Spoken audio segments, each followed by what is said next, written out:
humano. Nos acompaña Luis Carlos Cataño de Tancur, él es especialista en neuropsicopedagogía y psicólogo de la dirección académica de la sede, quien nos va a hablar sobre cómo las emociones influyen en el aprendizaje. Un poco pues como para hablar en este espacio, cómo toda esta contingencia, cómo esta situación por la que estamos atravesando está influyendo negativa o positivamente en todo el proceso laboral o académico que desarrollamos. Entonces nos va a explicar un poco como este contexto, cuál es la relación y también cómo empezar a identificar algunos aspectos, sensaciones o emociones que tenemos y que de pronto confundimos con una depresión, con una ansiedad. Entonces él de pronto nos va a orientar en este sentido. Si van teniendo preguntas, por el chat las pueden ir escribiendo. Si son pues muy sobre el tema que él está hablando, pues no duden también en interrumpirnos. Nosotros no tenemos ningún problema. Si quieren al final, podemos ya hablar sobre o hacer como el espacio pues de preguntas. Entonces, Luis, ya la sesión es toda tuya.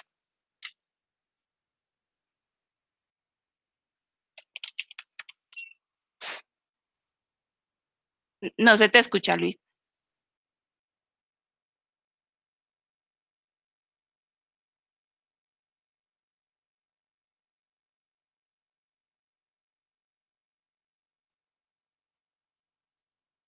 Luis, no te estamos escuchando.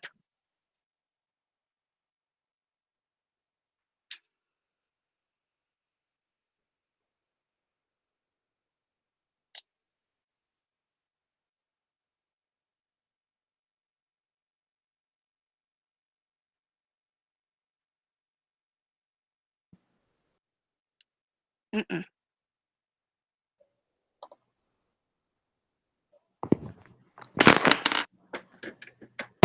Yo creo que ahí sí, Luis. Muy bien. Ahí ya, sí. Listo. Porfa, ojalá que las demás personas tengamos apagada la cámara para que no tengamos problemas de conectividad. Y lo mismo tener silenciados los micrófonos, solamente activarlos cuando tengamos alguna pregunta. Bueno, ahora sí, aprovechando entonces que me escuchan, entonces, bueno, me presento nuevamente, Luis Carlos Cataño, psicólogo de profesión, especialista en neuropsicopedagogía. Hago parte del equipo de profesionales de la Dirección Académica Universidad Nacional de Colombia, sede Manizales. Y bueno, dentro de mis funciones está como todo el rol pedagógico. Entonces, intentamos brindarle a los estudiantes de la sede, bueno, y a la población en general también, diferentes actividades en torno a mejorar como las competencias académicas, personales, incluso profesionales que están ligadas directamente con el aprendizaje. Por ende, hoy vamos a hablar de una de las diferentes variables que están detrás de aprender como tal. En este caso vamos a hablar del componente emocional, afectivo, motivacional, como lo conocen aún algunos, pero pues haremos la diferencia justamente ahorita. Y bueno, a partir de ahí entonces estaremos identificando no solo emociones, que es algo muy importante, es bastante importante, pero como nuestro cerebro, que también procesa la parte racional y en este caso también la emocional, pues nos permite obviamente generar aprendizajes significativos o bueno, como lo queramos ver. Y a partir de ahí pues nos hemos planteado el objetivo y es brindar una información frente no solo a la identificación de las emociones, sino también cómo las podemos regular, controlar y demás, pero como estas, en la medida entonces de que no se regulan, no se controlan, pues obviamente nos va a influenciar de forma o positiva o negativa la consolidación del aprendizaje. Pero entonces empecemos a hablar de qué es aprendizaje. Acá les tengo una definición un poco más amplia porque existen muchas teorías detrás de lo que es aprendizaje. Cada teórico logra reconocer ejemplo de que es a partir del contexto o que es a partir de la imitación o que es a partir del refuerzo o castigo, en fin.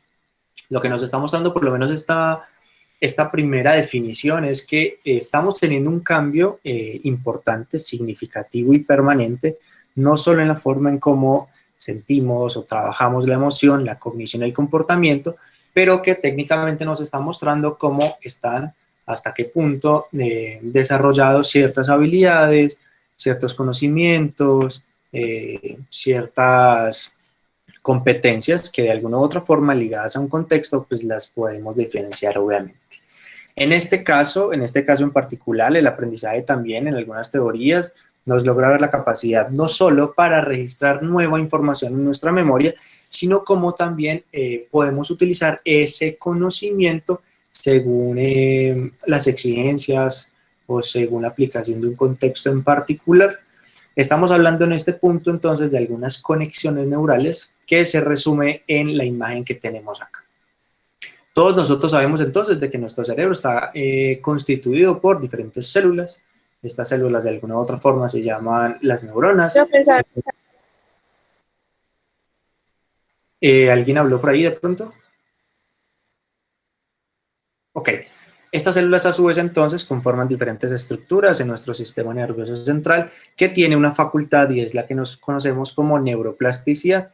Esto es entendido como la capacidad que tiene de adaptarse a los diferentes contextos. Entonces, cuando hablamos de procesos de rehabilitación, de algunas funciones cognitivas, como lo puede ser la atención, la memoria, el razonamiento, la comprensión y otras más que hablaremos, acá nos estamos dando cuenta en este gráfico que en la medida en que nosotros aprendemos estamos generando como una especie de uniones entre las neuronas, pero en la medida en que yo me vuelvo fuerte, en que estas habilidades se van trabajando y se van desarrollando, pues por supuesto se está viendo que estas conexiones se hacen mucho más sólidas, por ende la comunicación entre ellas va a ser más rápida y efectiva, no solo para almacenar nueva información, sino para recuperarla, trabajarla y demás.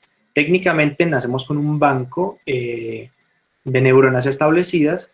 Estas, bueno, por algunos procesos vamos a tener más, vamos a tener menos en realidad por algunas podas que se conocen a lo largo de nuestro desarrollo y demás, pero estas neuronas en la medida entonces de que las utilizamos, de que vamos generando esta conexión entre ellas, técnicamente lo que estamos es mejorando nuestra velocidad de procesamiento y pues a fin de cuentas nuestra capacidad para retener.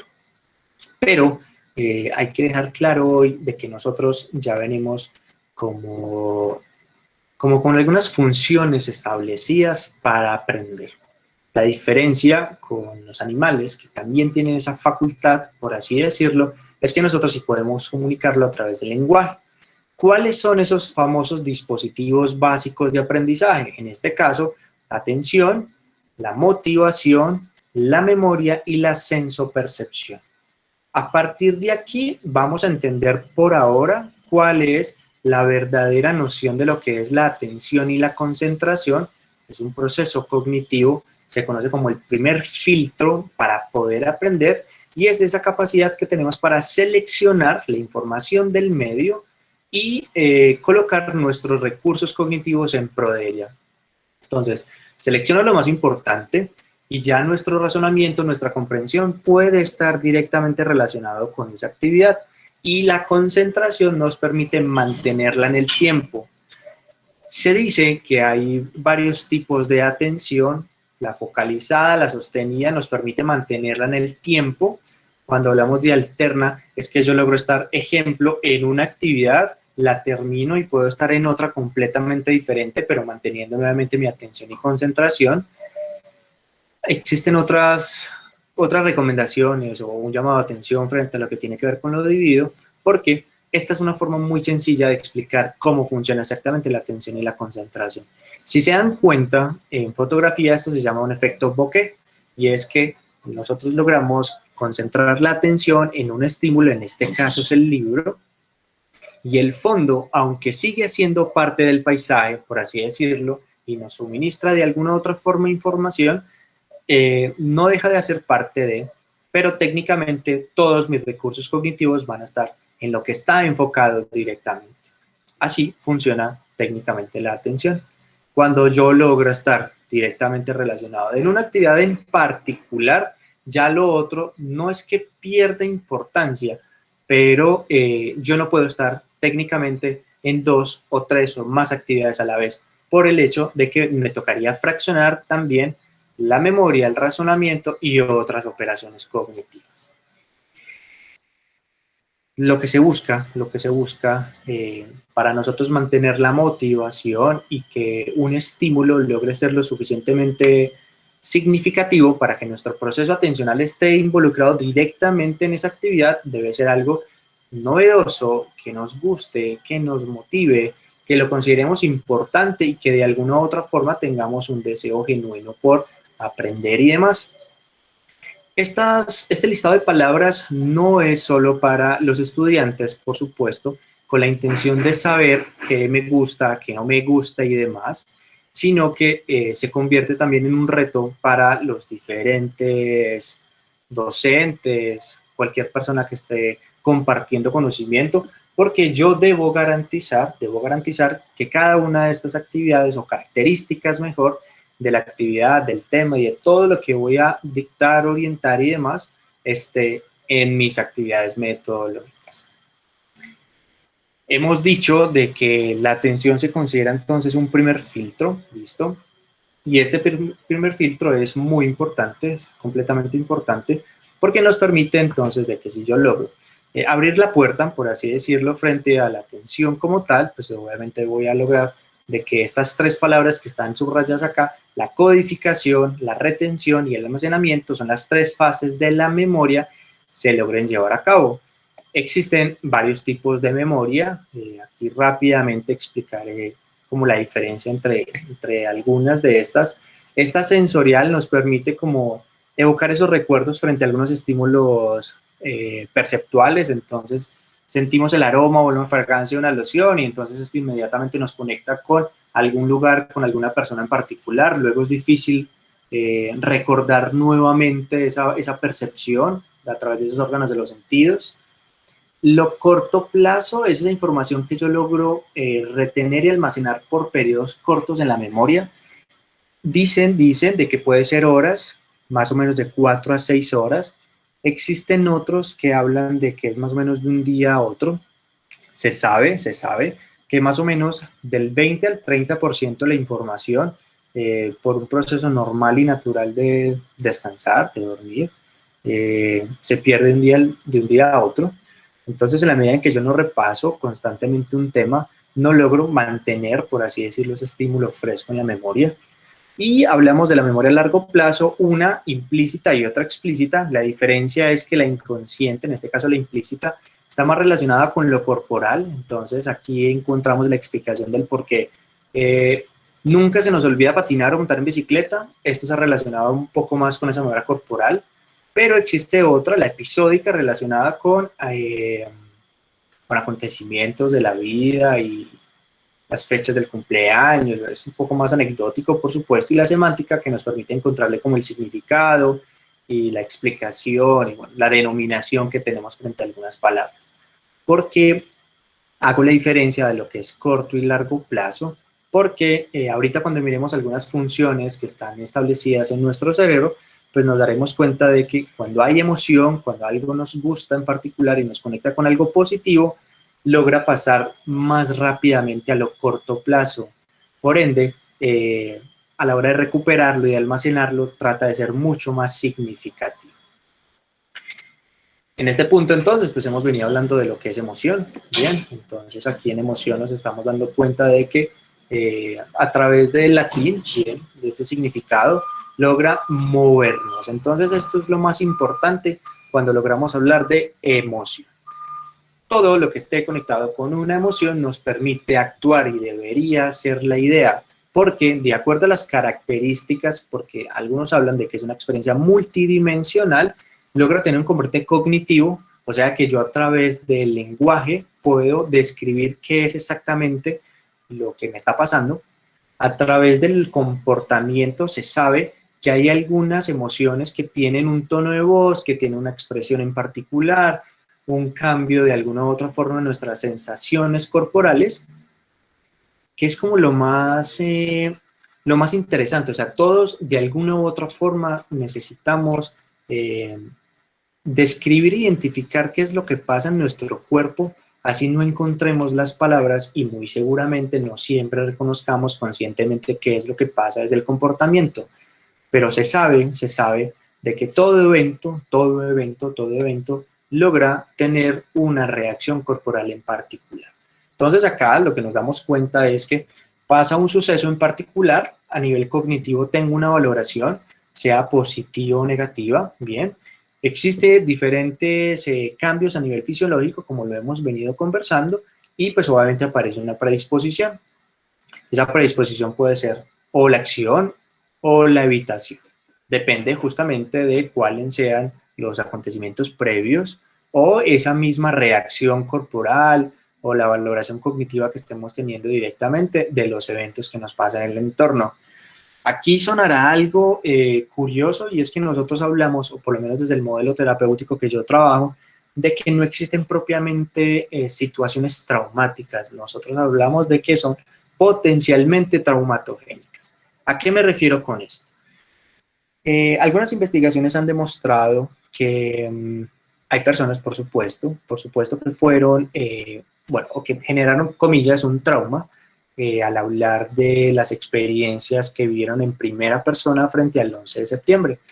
Pero se dieron cuenta que también existe un trauma rebote. Eso quiere decir de que hay personas que no fueron víctimas directas frente a los acontecimientos en particular, frente al evento en particular, pero por televisión, por prensa y demás, pues generaron una serie de aversiones, de emociones, de pensamientos que les daba, por ejemplo, miedo a volar o asistir a edificios muy altos, en fin. Entonces acá se dieron cuenta y mencionaban una palabra que a mi gusto se ha popularizado, pero no siento que sea la mejor forma, y es la famosa inteligencia emocional, y es aquella que nos permite de alguna u otra forma contar con los patrones de comportamiento, con algunas estrategias de afrontamiento y sobre todo con una identificación no solo corporal, sino emocional, con todo lo que requiere para hacer todo lo posible porque los eventos no tengan una valoración negativa y por ende pueda regular los cambios fisiológicos, porque existen personas que también fueron víctimas directas y no generaron el famoso trauma. Entonces, el trauma tiende a ser subjetivo por el hecho de que no existen propiamente unos eventos traumatogénicos puntual, no. Se habla de potencialmente, pero porque los acontecimientos previos y las estrategias de afrontamiento son muy importantes a la hora de hablar de emoción. La emoción, por supuesto, pues tiene diferentes funciones. Acá vamos a hablar de tres en particular: adaptativa, social o motivacional. En el caso de lo adaptativo, nos permite prepararnos justamente para que movilicemos una acción en particular y por ende cumplir determinado objetivo. En lo social, no solamente logra reconocer el comportamiento en unos contextos, bien, sino que puedo reconocer cuáles son mis propios comportamientos según un contexto en particular. Entonces, interacciono con alguien, logro predecir o anticiparme, bien, pero logro también ajustar lo que yo siento corporalmente o desde lo cognitivo, desde lo comportamental, en pro de interactuar directamente en un medio en particular. Y bueno, la motivación en este caso, existe una palabra que se llama el lauro busal y nos permite generar una carga cognitiva lo suficiente para que facilitemos directamente la acción. Ahorita hablaremos un poco de toma de decisiones, miraremos que también la emoción está ligada directamente con esto, y todos nosotros, por supuesto, tomamos decisiones todos los días, desde qué me voy a poner, desde a la hora que me voy a levantar, desde qué voy a desayunar, bien, y aquí estamos viendo de que la emoción es clave, la razón también lo es. Entonces, bueno, miraremos como la relación entre ambas.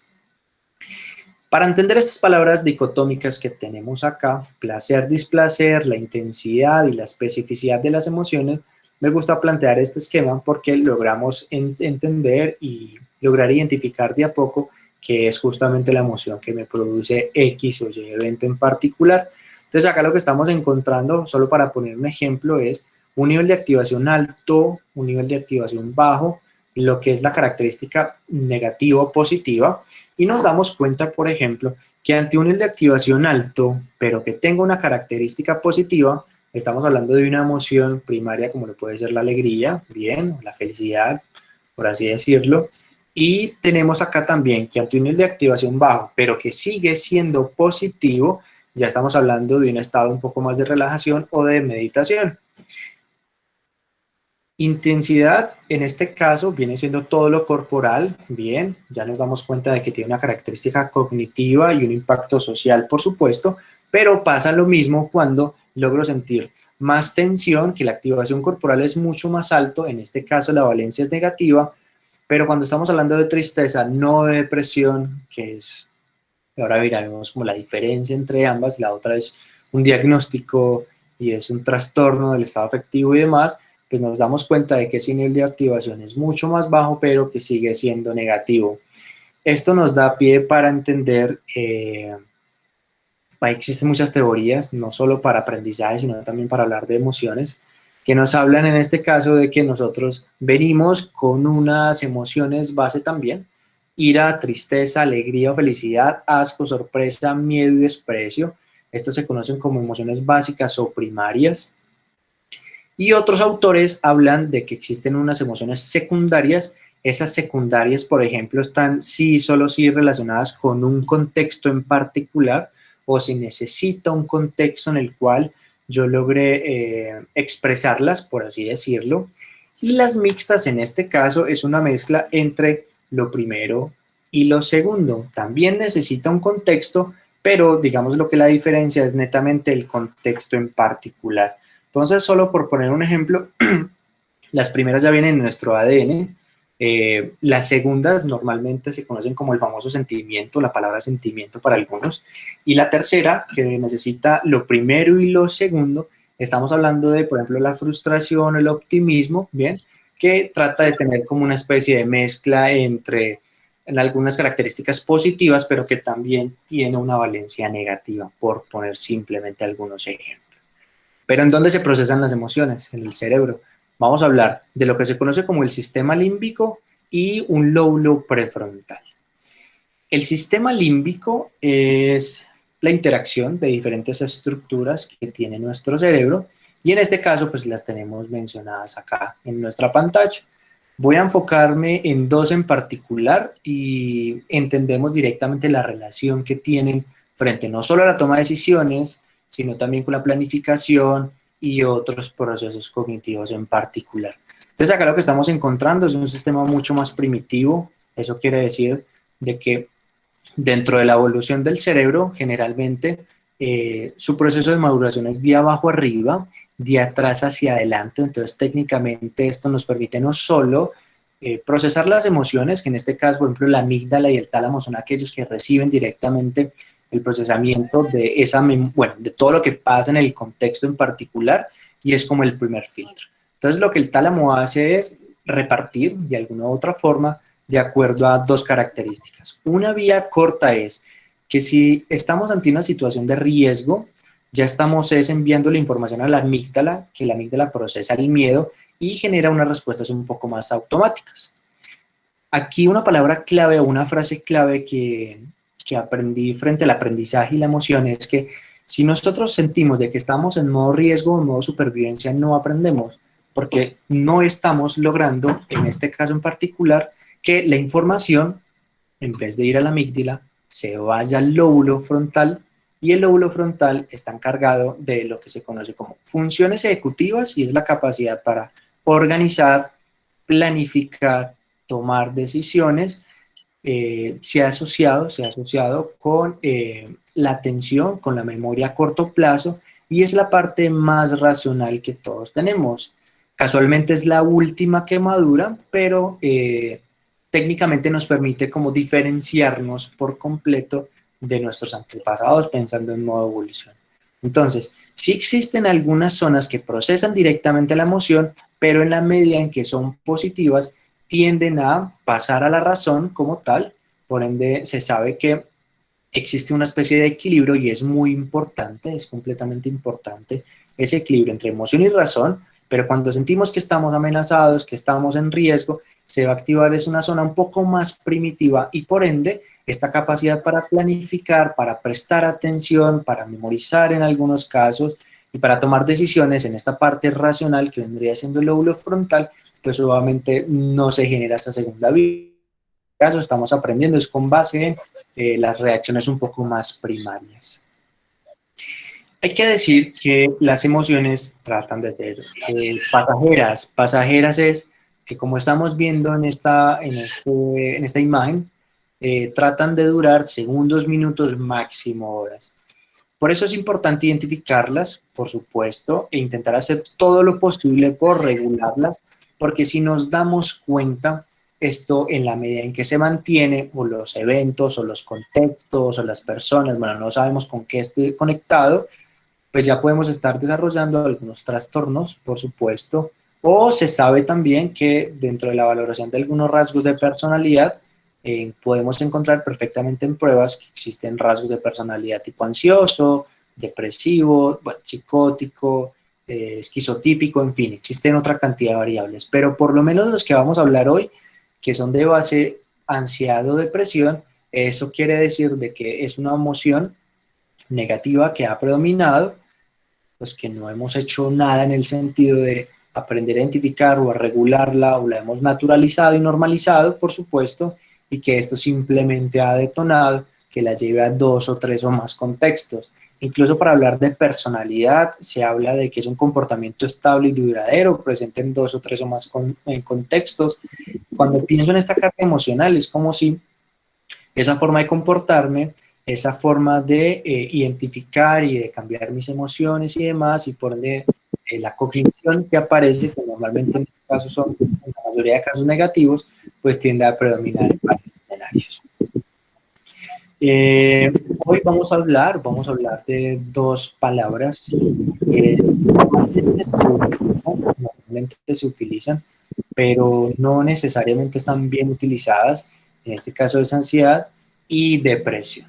Bien, entonces la idea es que no solo ustedes, a través de esta psicoeducación, como nosotros los llamamos, logren identificar cuáles son las características que representan a cada uno, sino que miraremos unas 3 estrategias que nos permitan regular emoción, por supuesto, pero es también romper un poco el tabú frente a los temas de salud mental. Siempre se ha dicho, claro está, y esto será un espacio más para refutarlo, debatirlo y demás, y es el hecho de que ustedes puedan consultar a cualquier profesional en salud mental, y esto les permita, por supuesto, trabajar las diferentes emociones asociados a los eventos, y pues, hombre, intentar solventar, obviamente, estos tiempos de crisis.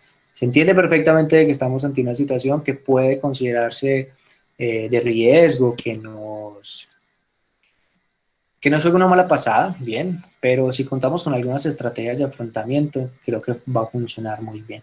Voy a utilizar una infografía de Georgina Need, están colgadas de su página en Facebook de Sanamente, y a través de esta infografía me parece que es una forma muy chévere para poder describir cada uno de los síntomas, y en este caso se llama la vida con ansiedad. Dice así, entonces, eres una persona normal, salvo que llevas una cápsula.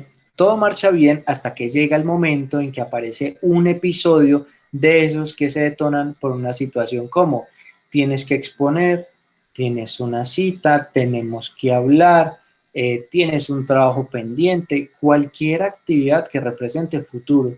Hay algunas personas que hablan de que la ansiedad es exceso de futuro.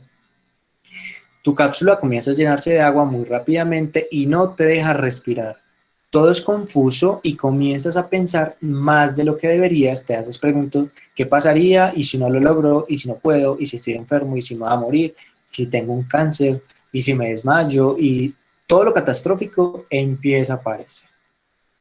Como se van dando cuenta, pues esa cápsula se ha ido llenando. ¿Crees que estás en peligro? Te llenas de pánico, sudas, te estremeces, es imposible controlar la forma que respiras, sientes que tu corazón se va a salir del pecho, se te baja la temperatura, te pones pálido, las piernas no te responden, en fin, la ansiedad tiene muchas manifestaciones a nivel corporal. Intentas distraerte, pero solo lo empeora. Tu mente se concentra en esa preocupación y no puedes controlarlo. Entonces ya hemos visto pensamientos catastróficos, hemos visto todo lo que tiene que ver con lo corporal, es más que claro. Y yo creo que acá es un buen momento para hablar de algo puntual, y es algo que también trabajamos con los chicos, y la famosa palabra procrastinación. La procrastinación es ese mal hábito para posponer, ¿listo? Para dejar todo a última hora o no hacerlo, y bueno, esto claramente nos lleva a ponernos ansiosos, porque sentimos de que tenemos toda la presión encima, pero entonces, ¿qué hacemos? Como siento que estoy ansioso, hago cosas para distraerme, pero eso lo único que está garantizando es pues procrastinar mucho más, ¿cierto? Entonces es como volver al origen, y eso me hace preocupar, me vuelvo ansioso, pero cuando estoy ansioso hago otras actividades y eso me genera ansiedad, y así sucesivamente.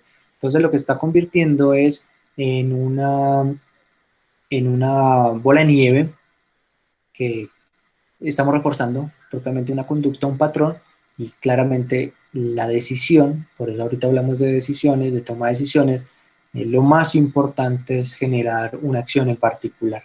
Porque si pensamos en cómo funciona el cerebro, como lo hemos venido conversando, hay algunas actividades que nos generan claramente un deseo. Ese deseo genera unos neurotransmisores en particular, pensemos de que la dopamina, esta dopamina de alguna u otra forma nos lleva a plantear alguna acción en particular. Cuando genera una acción o antes de la acción, se genera algo llamado adrenalina y a partir de ahí entonces, cuando recibo una recompensa o un refuerzo, ya me estoy sintiendo es un poco más placentero y ahí estoy generando entonces serotonina. Entonces, de alguna u otra forma, es una decisión completamente consciente, pero también emocional cada una de las decisiones que hacemos y en vez de evitar, claro está, la idea es poder realizar actividades en pro de esto. Continuando acá con el cuento, dice, llega el momento en que no puedes hacer otra cosa más que evitar la situación porque lidiar con ella parece imposible, terminas cansado, exhausto, sin energías, con mucha culpa, pues sabes que esto te controla y no deberías y muchas veces lo único que quieres es quitarte esa cápsula que no te controle más y de ahí nos damos cuenta de que no siempre podemos hacerlo solo, aunque podríamos haber controlado esas emociones en un inicio y pues bueno, ahí es donde aceptamos y buscamos esa ayuda por salud mental. Si resumimos acá los síntomas, normalmente todos sentimos miedo, ya vimos de que esto es una emoción primaria, listo. Obviamente el miedo tiene una característica y es que nos permite eso, o enfrentar o huir.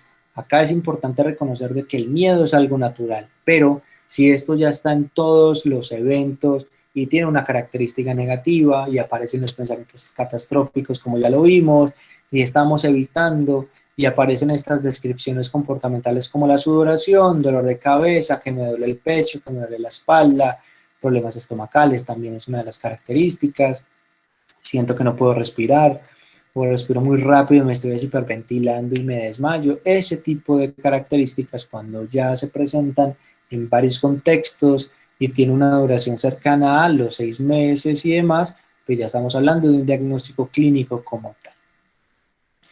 En este caso hablaremos de depresión, esto es un trastorno del estado de ánimo, no es que amanecí con la depre, eso no funciona así, por supuesto, aparecen otros diagnósticos, la distimia, bien, o sea, es normal estar triste, ya lo vimos, es una emoción básica.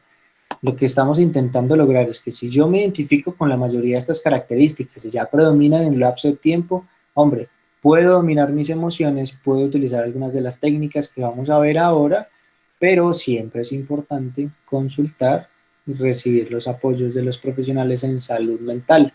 En este caso, para depresión, el cuento nos plantea de que no es solamente estar triste, es no poder estar. Nuestra energía es baja la mayor parte del tiempo y la idea es o pierdo apetito, bajo de peso o que también está conectado mucho con la ansiedad, son diagnósticos que tienen una alta comorbilidad, empiezo a comer de forma continua.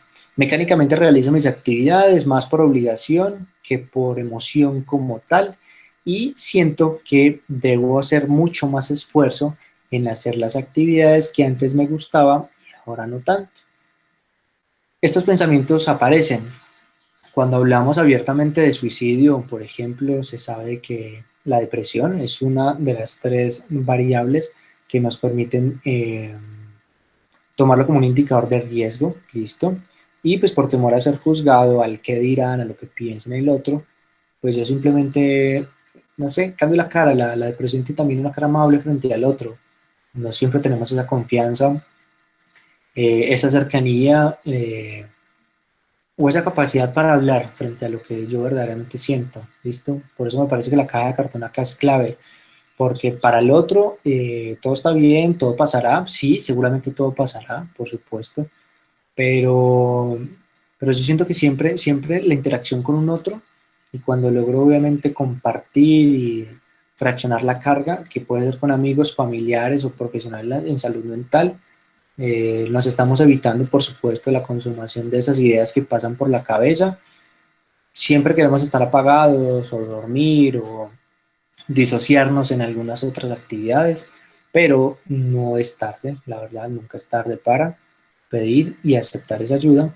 Por ende, la depresión sí tiene una característica química un poco más importante porque existe nuevamente la segregación o no de algunos neurotransmisores. Se sabe que la carga genética aquí sí es importante, pero existe una predisposición. La predisposición quiere decir de que a pesar de que mis familiares nunca hayan sido diagnosticados, pero conocemos de que esa dinámica trata de tender un poco más a estos patrones comportamentales y conductuales, existen unas actividades que yo de forma consciente los hago, como el abuso de sustancias psicoactivas, alcohol y demás, que hace que esos genes, por así decirlo, se desarrollen y tengan mucho más fuerza, ¿listo? Y en definitiva, pues uno cuente con las herramientas para solventar directamente la problemática, ¿bien? Eso es como lo más importante. Pero entonces, hablando de esto, me gustaría escucharlos, me gustaría saber cómo vamos, si entendemos, si vamos muy rápido, si le hacemos con más calma, si de pronto tiene alguna inquietud, sugerencia, queja o reclamo. Pueden activar sus micrófonos, podemos conversar, o acá por una pantalla alterna también los estoy viendo por el chat.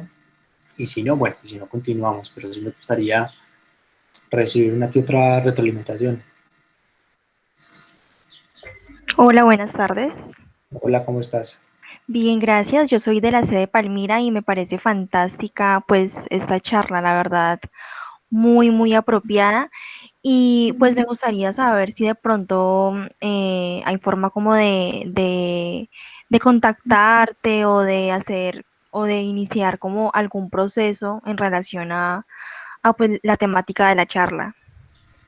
Sí, al final les dejo mi correo electrónico, bueno, me escriben y conversamos y claro, con mucho gusto, igual eso es lo que hacemos directamente en la sede, entonces no pasa nada, al final simplemente les dejo mi correo, me dejan un correo y de acuerdo a mi disponibilidad conversamos, trabajamos y claro, de eso se trata justamente el espacio.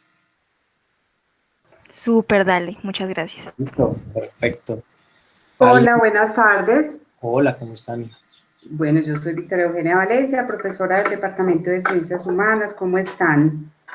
Bien, ¿cómo estás tú? Muy bien, gracias. Pues me Dos alegra. cositas que quiero como preguntar. A ver, una es,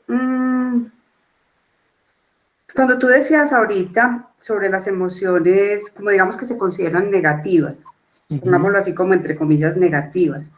No sé qué tan voy a hablar solamente de esto y lo derivo en otra segunda pregunta. No sé qué tanto, algunos autores sí las pueden clasificar, otros consideran que es mejor no considerar positivas o negativas, dado que, por ejemplo, desde las perspectivas de darwinistas, él considera que la emoción es un hecho adaptativo, pues que todas cumplen una función para el ser humano, así como para otros mamíferos. Entonces, digamos, uno hablaría del miedo, y tú decías ahorita que de pronto si alguien está viviendo esa emoción de miedo, de pronto no aprendería, como que inhibe o limita.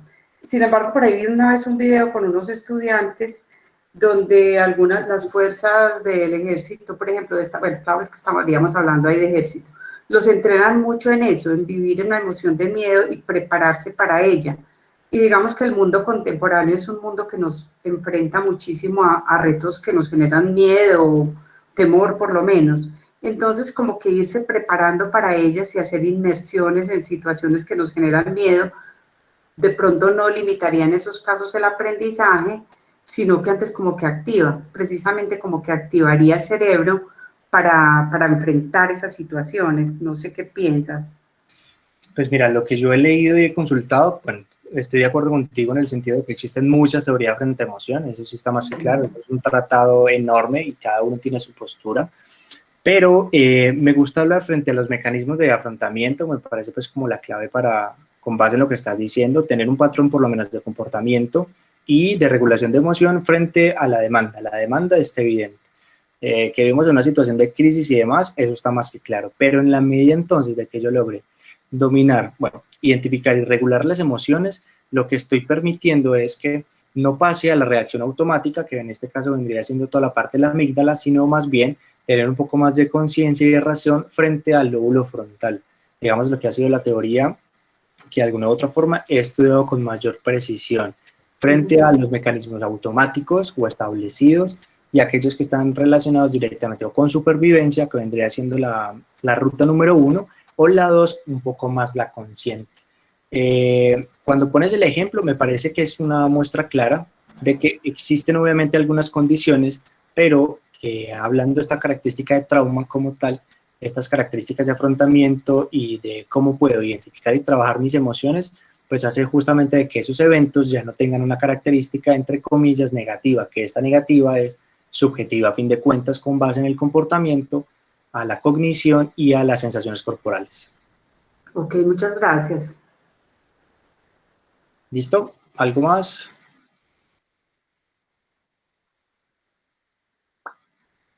Sí, digámoslo que, a ver, cuando hacemos procesos de... A ver, yo trabajo un modelo terapéutico que se llama EMDR, lo pueden buscar por ahí, pueden consultar un poco, y ahí aprendí justamente de que los eventos en particular, pues a pesar de que siempre tienen una reacción corporal, pues técnicamente la persona, de acuerdo a sus mecanismos de afrontamiento, pues logra colocarle la característica positiva o negativa. Cuando se consolida, por así decirlo, un recuerdo en particular, pues la persona logra recordarlo o almacenarlo mejor, por ejemplo, una imagen, a una creencia que puede ser positiva o negativa, se sabe que hay una emoción y una sensación corporal. En algunos casos, cuando el evento para la persona es lo suficientemente traumatogénico, la gente, por ejemplo, no recuerda, o tú dices, o le preguntas como tal, ¿qué te pasó? No, es que yo me acuerdo que estaba acá y de un momento a otro, no sé, ya estaba sin teléfono y lo último que recuerdo es el muchacho yéndose con mi teléfono en la bicicleta. Es tan invasivo, por así decirlo, el recuerdo, que incluso el mismo cerebro trata de fraccionarlo, de disociarlo, porque tiene una carga emocional lo suficientemente significativa para no almacenarlo de todo.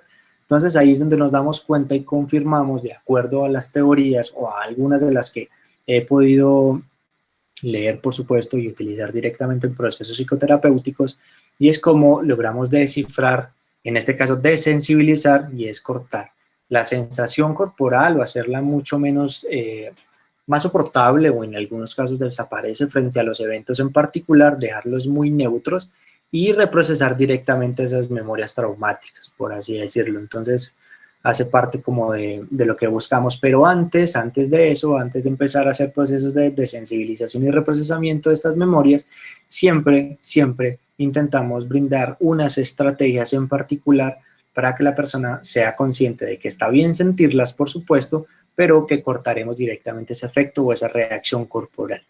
En algunos casos no se recuerdan los eventos a través de imágenes o videos y demás, pero se sabe de que siempre está conectado con la sensación corporal. Entonces intentamos de que este mecanismo de respuesta, en este caso la amígdala, no mantenga activo, no mantengamos en miedo como tal, sino más bien regular directamente esas emociones que están asociadas a los recuerdos. Bueno, si alguien tiene de pronto alguna duda o comentario, bueno, lo conversamos, y si no, continuamos. Bueno, yo creo que podemos continuar igual, pues están micrófonos abiertos, listo, como para seguir conversando. Bueno, entonces vamos a plantear algunos ejercicios, como les mencionaba, me parecen claves a la hora no solo de regular las emociones, que va a ser lo que vamos a intentar hacer, sino que vamos a seguir pues como una especie de estructura. Entonces la idea es identificar qué es lo que nos pasa, entender o aceptar, por supuesto, la comunicación es clave, listo, y al final regularlos. Para empezar con estos ejercicios de autoconocimiento y demás, pues se pregunten cómo se sienten hoy, y si logran responder a esa pregunta, entonces logren identificar la corporalidad con la cual está asociada, si es en pecho, si es en espalda, si es dolor de cabeza, si es en garganta, si lo consideran positivo, si lo consideran negativo. Si la emoción también tiene ese componente cognitivo, entonces esos pensamientos son nuevos o están asociados a algo más, positivos o negativos, y si pudieran de alguna u otra forma a través del lenguaje denominarlo, entonces es alegría, es tristeza o qué emoción en particular están sintiendo. Pase lo que pase, nos hemos dado cuenta entonces de que esta emoción es temporal, claro está, es temporal.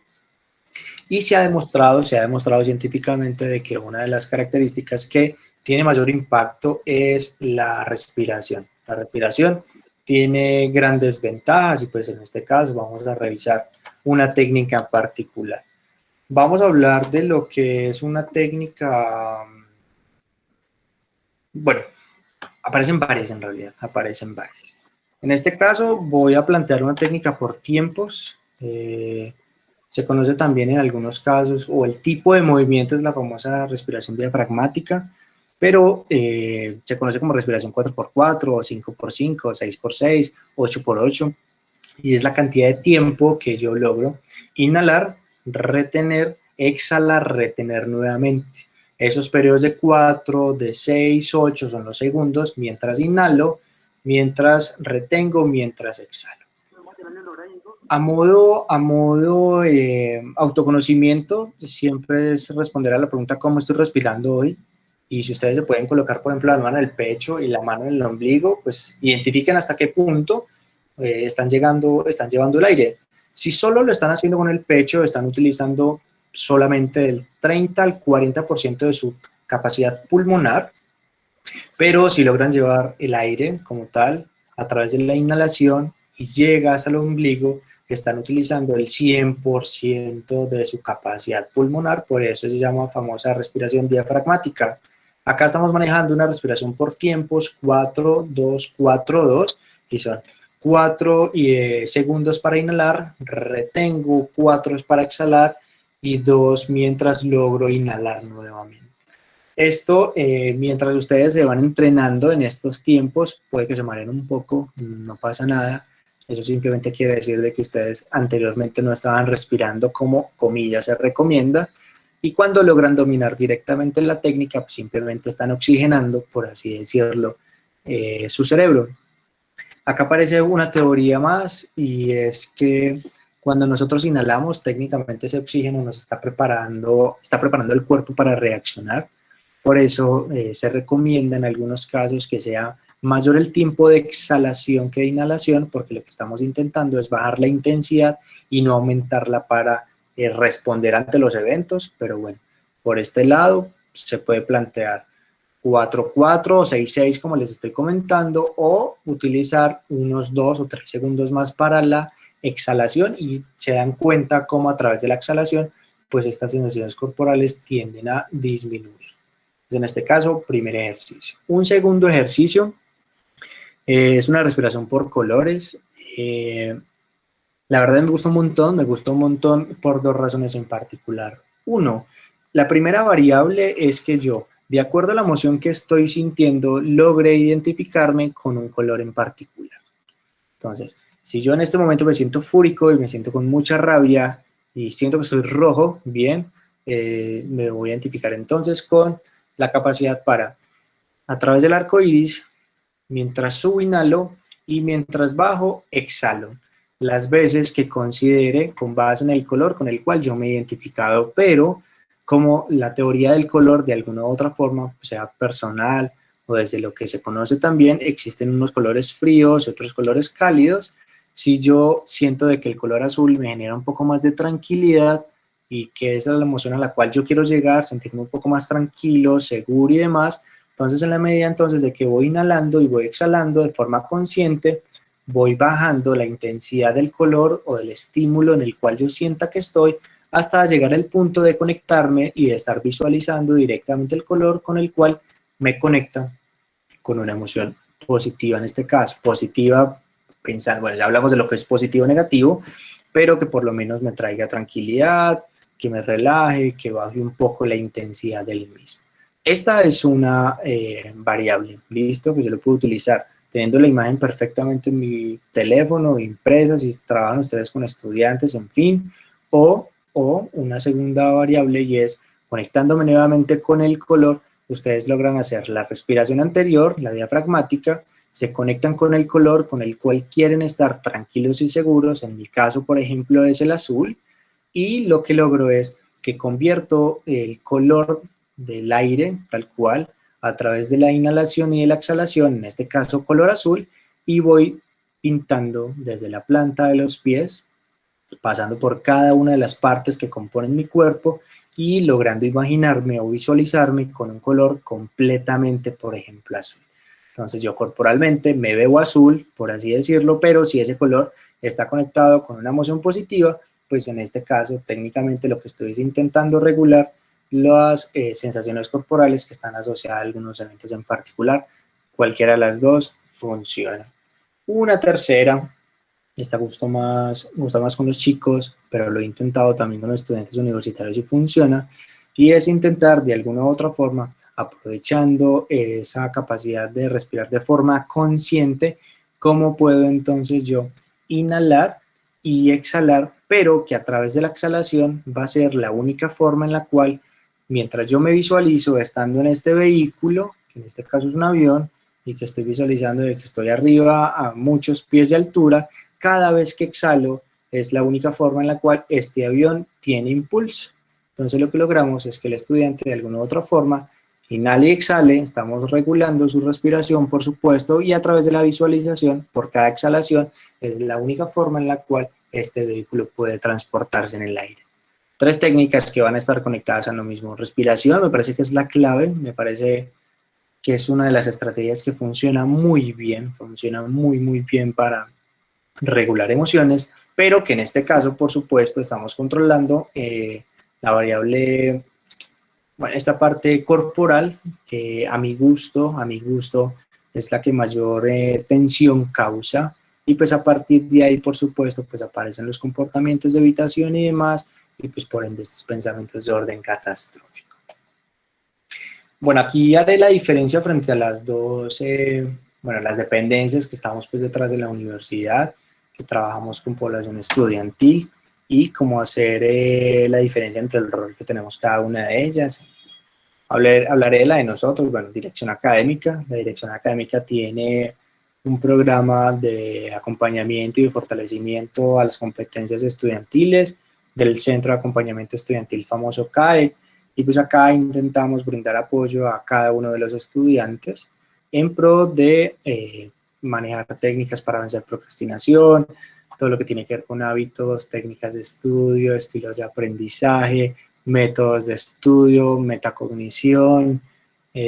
Hacemos procesos de orientación socioocupacional con la intención de que los chicos logren tomar decisiones conscientes e informadas frente a carreras, oficios u ocupaciones. Ahí es donde viene la diferencia de lo socioocupacional. Como ya hemos venido mencionando, pues la emoción y la razón tienen una relación directa frente a la toma de decisiones, pues por eso intentamos a través del autoconocimiento, de explorar la formación profesional universitaria a través de las diferentes modalidades y de cómo funciona el sector laboral y productivo, pues acompañar y asesorar a nuestros estudiantes en pro de eso, de una decisión un poco más consciente, pero también porque existe la dependencia del bienestar, que en este caso acompañamiento integral, y salud como tal, pues logran brindarnos un apoyo básico emocional relacionado con adaptación y bueno, con algunas cosas un poco más desde la emoción a los estudiantes que por supuesto lo consideren, pues que en este caso tenemos ese apoyo para todos los trámites, que en este caso vienen siendo socioeconómicos y demás, pero pues tenemos 2 psicólogas clínicas que nos permiten esto. En este caso en particular, pues como ustedes han dado cuenta, me gusta hacer mucho énfasis en que la emoción obviamente está permeada en muchas de las actividades que nosotros hacemos. Hago más énfasis en lo que es la parte de aprendizaje, y yo creo que ahí viene siendo no tanto la recomendación, pero es como el hilo central de todo lo que estamos hablando hoy, es responder a una pregunta. ¿Tiene una relación directa la emoción con el aprendizaje? Sí, claro está.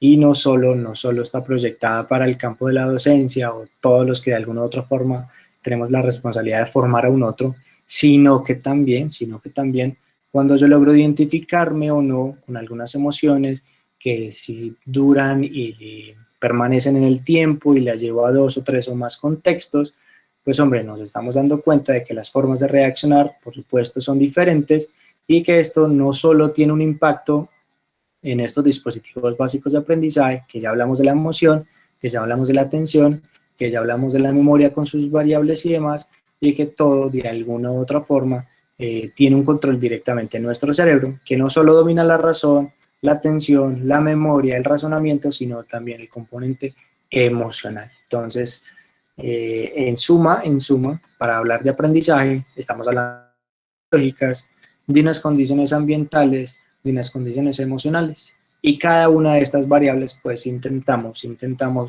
dentro de la dirección académica y las demás dependencias, bueno, trabajarlas y compartirlas pues con todos ustedes. Valentina nos pregunta que sí, que si la sesión está siendo grabada y como ustedes están participando en vivo de este espacio, solo por el hecho de ingresar, pues automáticamente apenas se finalice la sesión y mientras carga, ustedes ya la pueden consultar en sus Drive, entonces ahí va a quedar la grabación de nuestra sesión. Ahorita me pidieron mi correo, bueno, mi correo es el que tienen en pantalla, lcatano, de Luis Carlos Cataño, lcatano@unal.edu.co. Y bueno, nada, estaremos ahí pendientes por si necesitan algo. Ha sido un gusto compartir con ustedes, a las más de 45 personas que logré ver conectadas en este espacio, espero haya sido de su agrado. Bueno, recibo sugerencias, comentarios, retroalimentaciones. Y si no, bueno, ha sido un gusto compartir con ustedes. Luis, muchas gracias. Valentina, sí, la conferencia va a ser compartida. Igual desde el programa de educación continua enviaron pues como un formato para inscripción. Si de pronto algunas personas no diligenciaron este formato, nos pueden dejar el correo aquí por el chat para poderles compartir la presentación. Y como dice Luis, si tienen algunas inquietudes respecto al tema o algo específico que quisieran ampliar, pues entonces abrimos el espacio de preguntas.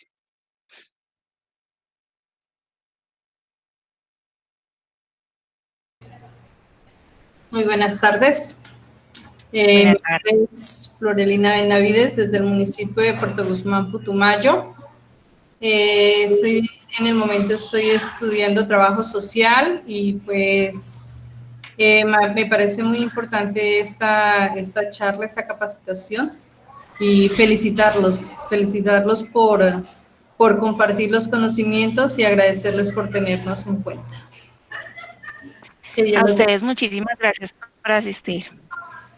No, a ustedes muchas gracias. En realidad intentamos compartir pues, lo que nos ha gustado en el campo en el cual nos desarrollamos y pensamos de que esto obviamente tiene una noción netamente de responsabilidad social, claro está, y lo otro pues que está relacionado directamente con qué cosas puedo hacer por mi salud, por supuesto, no solo física, sino mental, pero como esas pequeñas estrategias que yo utilizo porque por muchas circunstancias las he aprendido, por supuesto, y es llegar a un otro y decirle, viejo, entiendo que te pasa, por supuesto, pero pues obviamente existen algunas características que podemos trabajar y mediar y demás, ¿cierto? Y es, como les decía al inicio, es romper un poco el estigma y el tabú que se tiene frente a la salud mental, ¿no? Pues eso, yo creo que eso está mandado a recoger, pero aún así cuesta.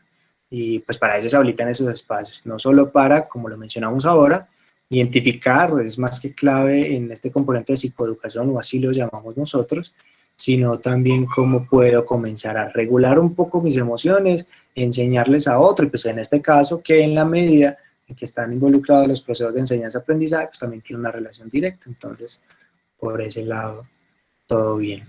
Y bueno, las personas que nos están comentando por acá en el correo están dejando su correo electrónico, ok, está bien, igual, como les mencioné ahorita, por el hecho de haber participado directamente en el en vivo, automáticamente se les sube pues como la grabación al Drive, pero si vemos que no, pues acá tenemos la grabación de la sesión también, por si no les llega el material, poder anotarlo y enviarles las presentaciones, o si lo consideran pertinente, pues les envío el enlace de una vez por acá y ustedes lo pueden ya guardar y agregar a su unidad. Regálenme un segundo. Les envío pues como el enlace, ¿les parece?